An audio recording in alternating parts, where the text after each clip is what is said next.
आज उर्दू दोनों के साथ है ना। हाँ जी, मुतफरक सवाल। जी जी। तो एक दोस्त का भिजवाया हुआ सवाल है, वो लिखते हैं कि गैर अहमदियों से तबलीगी बातचीत के वक्त ये बात सामने आती है कि बहुत से गैर अहमदी ये कहकर मजीद बातचीत से गुरेज करना चाहते हैं कि मजहब तो हर शख्स का अपना अपना होता है, आप भी ठीक हैं और हम भी ठीक हैं, मजीद बहस से क्या फ़ायदा। ऐसे लोगों की बात का किस रंग में जवाब देना चाहिए? जिसको दिलचस्पी नहीं है, एराज करता है, कुरान करीम में उसका बारहा जिक्र मिलता है, उसको सिर्फ सलाम कह सकते हैं और कुछ नहीं कह सकते। लेकिन अगर कोई इस वजह से ऐसी बात कह रहा है कि आम मशहूर है कि हर एक का अपना मजहब हर एक ने अपनी कब्र में जाना है, तो ये इसका मतलब उनको समझाना चाहिए।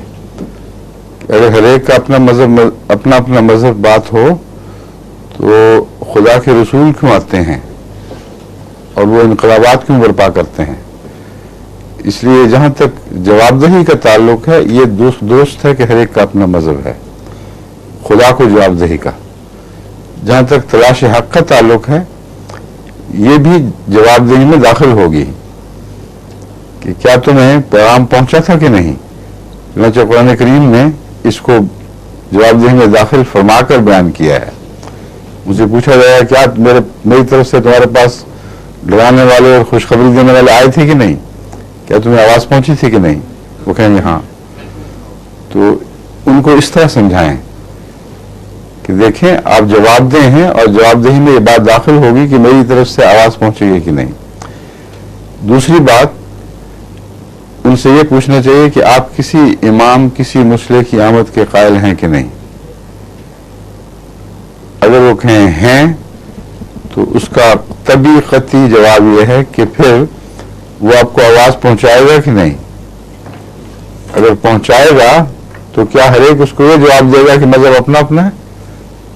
ये तो बिल्कुल लगव और गैर मंतकी जवाब है। अगर वो कहते हैं हम कायल ही नहीं, तो फिर वहां से बात शुरू करें। उनको कहेंगे देखो आने वाला मज़कूर है कुरान में, अहादीस में कसरत के साथ, और कौमी तारीख पर नजर डाल के देख लो। जब कौमें मजहबी लिहाज से इन्हितात पजीर हो जाएं तो उनको जब तक अल्लाह की तरफ से कोई रूहानी शख्सियत ना आए, उनको उस दलदल से निकाल नहीं सकती। फिर वो डूबते चले जाते हैं। इस किस्म के जवाबात हैं। और अगर उनको यानी दर हकीकत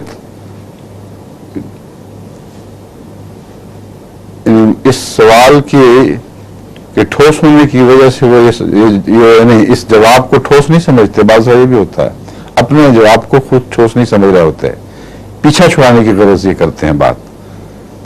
अगर ये बात है तो वो इस्लाह के काबिल ही नहीं, क्योंकि जो नफ्स के बहाने बनाकर पीछा छुड़ाता है उसको आप किसी तरीके से भी नहीं समझा सकते। इसलिए ये बातें जो मैंने कही हैं इस तरीके को इख्तियार करें। अगर उनके अंदर सच्चाई से प्यार हुआ, अगर उनका जवाब वाक़तन किसी गलत फहमी पर मबनी हुआ तो हल हो जाएगा। अगर नहीं तो फिर आप पहचान देंगे उनको अस्सलाम वालेकुम कहें, इससे ज्यादा आपका कोई फर्ज नहीं है। ठीक है।